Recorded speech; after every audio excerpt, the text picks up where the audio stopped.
guys, welcome back to another one. Today we're doing a breakdown video on another shell out of the bag that a viewer sent. Now, I recorded 2 videos already out of this bag and I haven't posted them yet, so I went to go look for the guy's name who sent these and I can't find it anywhere. I dug through my emails, Facebook, Instagram.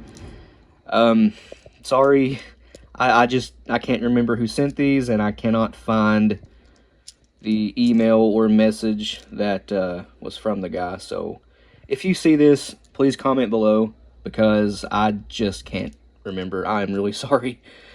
But this is Federal Premium Heavyweight 3-inch mag. It says 76mm 1050 bar. And yeah, 3-inch shell. I don't know if this is TSS or just something along the lines of heavy shot or something in between them. I really don't know, but this is either a 7.5 shot, straight 7s, 7s and 3s, 7s and 5s. I really can't read that. It's kind of been smudged off a little bit because, you know, they came in a bag. And the mail, they don't really take good care of people's stuff sometimes, but I guess we'll figure it out as we go. This is the kind of shell I like, you know, taking a look at. I like mystery shells is what I'm trying to say. And this one is a mystery. All I know is that this is Federal Premium Heavyweight. Can't make out if it says TSS on it. Really don't know. But this is a brass-plated steel head, obviously 16mm. Federal primer. Head stamp says 12 gauge made in USA. All that good stuff. Fold crimp. But let's figure out what's in here, guys. I have no idea what the payload weight even is. I think it says ounce and 3/8 or ounce and 5/8 right there. Where my thumb is, you can barely make it out though. Okay, so this shell, a little bit more simple than I thought it'd be. We just have powder, wad, shot, buffer, and crimp. I expected this to have some sort of filler, but no, it really don't, unless you count the little plastic red beads as filler. Those are in there to take up the excess space, excuse me. And this does have buffer in it. It's kind of hard to see, but it is just Federal's regular buffer. I thought this was something along the lines of PSB buffer, but no, it's just Federal's regular buffer. So the hull, obviously 3-inch fiber base wad. Nothing really of note there, just a typical Federal hull. Here's the primer. I believe this is a, well actually, I don't know. I thought that had a pink sealant in it when I looked down inside the hull, but now I can clearly see it's yellow. I don't know what primer this is. Apparently, I did not know this before until recently, but Federal has more than one kind of primer. This could be a 239, not a 209A. Now, as for the wad, I expected it to have this, but it's just a flight control. Now, this one's orange. This is my first time seeing an orange Federal flight control. When I first saw this in the shell, I thought it was one of them red wads that they use with their 3-inch 15 pellet double-aught. If you haven't seen those, Wade Rush did a video on one years ago where he pulled apart some Federal Remington and Winchester buckshot, and the Federal had a wad that looks really similar to this, but not a flight control. It's just a regular wad. But no, this one's a flight control, so that's pretty cool. We have had very hit and miss luck with these, more misses than hits. We've tested them out in a few different shells now, in 12 and 16 and 10 gauge, and we've had 2 or 3 maybe really nice patterning shells, and the other 20 or so have been subpar, and that's using the chokes that are recommended, chokes that aren't recommended. I don't know. They're just really hit and miss with us for some reason. Now, on to the pellets here. I don't know if this is TSS. I did take one right here, and I squeezed it with my pliers all around it. Focus. Come on, you can do it. And right there you can see I was able to dent this in multiple spots with the pliers. And a TSS pellet, you should not be able to do that. Although I will say I do have some TSS 5s. And, you know, I was able to dent those too with the same pliers. Right there. So, is this TSS? I really don't know. I know one way to find out, though. Well, It is magnetic, but not very much so, which would indicate this might be TSS, because TSS is magnetic, but not like steel. More research is required. One moment. Alright, I have finally figured out what these were. Kind of hard to find, but I did find a picture of the box. I'll put it up right here. What these are Federal MagShock, Federal Premium. Number 7's heavyweight. It's 15 grams per cubic centimeter, 1300 FPS, and they claim that the 7-shot, you know, in this density, has roughly the same ballistics as a number 5 lead out to 40 yards.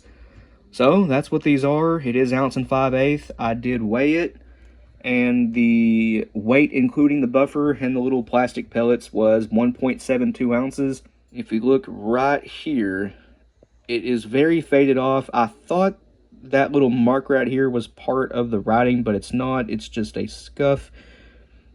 Right here it does say 1 5/8. So that's what we have. These are discontinued. And here is just the pellets, no buffer or plastic beads. We actually have closer to 1 11/16 ounces than 1 5/8. 1 5/8 would be 1.62. This is 1.67. 11/16 is 0.68. So yeah, we're actually getting more shot in this than the shell or box claims, which is pretty cool. You rarely ever see that with factory shells. The buffer and plastic beads is 0.043 of an ounce. Combine that together, you get the 1.72, or very close to it anyway. All of the entire payload together, the shot, the buffer, and the plastic beads, I measured at 1.72, which is just below 1 3/4 ounces. So a fairly heavy shell nonetheless, about typical for a 3-inch payload. Although this being heavyweight material, you can obviously get way more than 1 5/8. These pellets are so hard, the buffer isn't really necessary, but it will help with flyers, like erratic pellets. It won't help so much with pellet deformation. There's not a ton of buffer in here anyway.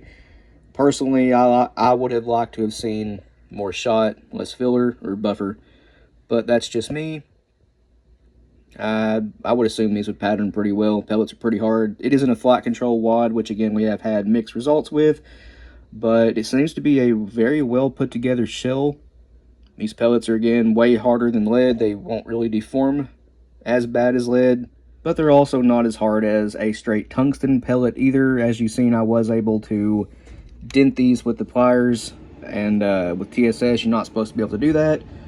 But again, I have some TSS 5s. These are 9s, but same bottle.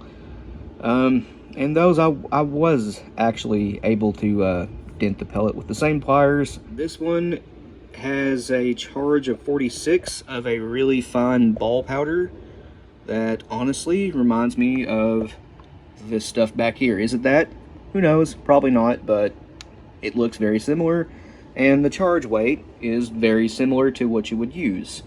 And that was every little flake, I believe. Well, hard to say now.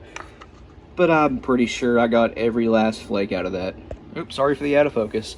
Anyways, guys, I guess let's throw this back together and see if I can make it look presentable. Actually, I do want to mention something first. This is ounce and, let's call it 1 11/16 of just straight pellets. This is a 2 3/4 inch CTPS max wad. I trimmed it down for 2 3/4 inch anyway. And as you can see, we have plenty of room for a 1/4 inch 20 gauge felt wad, or fiber, whatever it may be. And this would obviously fit in 2 3/4 inch with a fold crimp too. The only reason this is in a 3-inch shell is because of the flight control wad. The bottom of the wad has such a big open powder reservoir, that is what they're called, but the over powder cup, the bottom of the wad, the gas seal, whatever, it's very deep because this has a ton of dust in it, you know what I mean? And it just requires a 3-inch shell for stack height issues. But if you get rid of the flight control wad and use a conventional wad, like the CTPS Max here, this will easily fit in 2 3/4 with room for filler. And if you didn't believe me, here is a 2 3/4 inch haul. It's just a shot with the wad in it and the shot. And there's proof that, you know, this will fit in a 2 3/4 inch shell. Alright, here's something else I noticed. I got everything back in here. The shot is underneath the, well, the shot and buffer are both underneath the little plastic beads, and you can see we still have plenty of room up there. I noticed before I took this apart, this shell was really rattly, and this would be why. This could really stand to use some more filler, but I'm not going to put anything in it. I'm just going to leave it as is. Everything that came out of here is back in it. Well, I crimped it, and I was afraid that would happen. The crimp is really dished in, and it's still kind of rattly. Not as bad as it was before I opened it up, but I really ain't sure how Federal managed that. I'm going to have to add some filler to this to be able to recrimp that. I'm probably just going to put some fiber cushion wad on top, or actually under the shot, and maybe we can get a good crimp out of it. Okay, that did the trick. It's not dished in anymore, and no more rattle. All I had to do was add a 1/4 inch 20 gauge fiber cushion wad under the shot. I chose fiber cushion because they weigh basically nothing, and if anything, it should reduce pressure because we have some cushion underneath the shot now. This had previously no cushion at all in it. But I'm not going to hit this with the BN2 or anything because, well, this kind of looks how it did before I opened it up. There isn't much of a taper on it, and there wasn't much of one before. So I'm just going to leave that as is because the max 1050 bar is 15,228 psi. So is this shell actually running that high psi? That's way over 3-inch 12 gauge pressure cap at 11,500.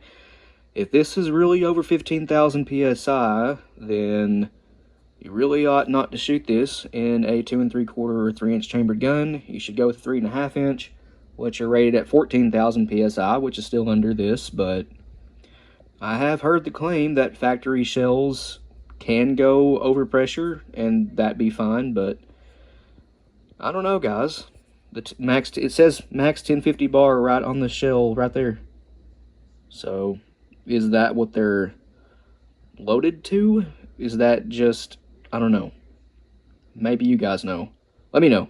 Anyways, if this really is that high pressure, I definitely don't want to add any, the whole point of this was I don't want to use the BN2, mainly because at that pressure reading right there, the BN2 will only add to that, and I don't want to add pressure to an already high pressure shell like this, if that makes sense. So I'm just going to leave it as is. But that's going to end this one here, guys. Thanks for watching. We'll see you in the next one.